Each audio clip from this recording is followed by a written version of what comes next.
एक गांव में एक आदमी रहता था। उसके दो लड़के थे, बट दोनों लड़कों के विचार बहुत ही अलग थे। उनमें से बड़े लड़के के विचार बहुत ही साधारण और अच्छे थे।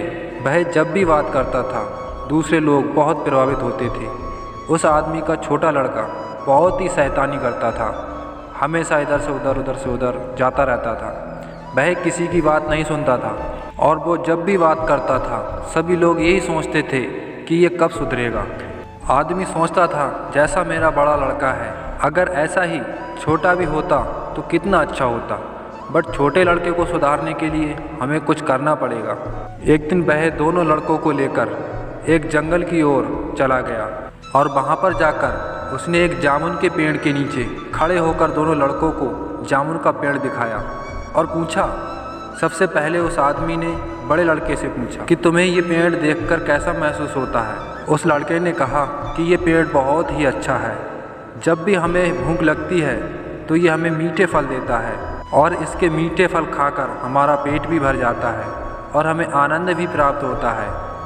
फिर उस आदमी ने दूसरे लड़के से पूछा कि तुम्हें ये पेड़ देखकर कैसा महसूस हो रहा है। उसने कहा ये पेड़ तो बहुत ही ख़राब है, अगर इसे हम कोई चोट न पहुंचाएं तो ये फल हमें बिल्कुल भी नहीं देगा, क्योंकि फल लेने के लिए हमें इस पेड़ पर चढ़ना होगा और इसे बहुत ज़ोर से हिलाना होगा, तभी ये पेड़ नीचे फल गिराएगा। उस आदमी ने छोटे लड़के को समझाया कि ये फल हमारे लिए जीवन में आगे बढ़ने के लिए बहुत ही ज़रूरी होते हैं। अगर कोई भी पेड़ हमें फल नहीं देगा तो हमारे लिए समस्या पैदा होगी। उस आदमी ने समझाया कि ये बताओ, अगर पेड़ तुम्हें फल देता है तो उसके बदले में तुमसे क्या लेता है। छोटा लड़का सोचता रहा और उसने कुछ नहीं कहा, बिकॉज पेड़ हमसे कुछ भी नहीं लेते बल्कि हमें देते ही हैं। उस आदमी ने कहा कि जब पेड़ हमें फल देता है तो उसे मारने की कोई आवश्यकता नहीं है, बिकॉज वह तो बिना मारे ही हमें फल दे रहा है।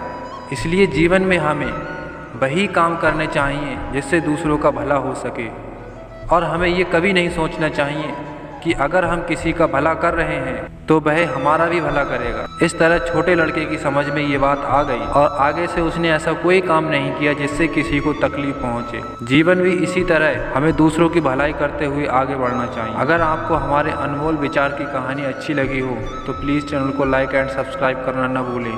धन्यवाद।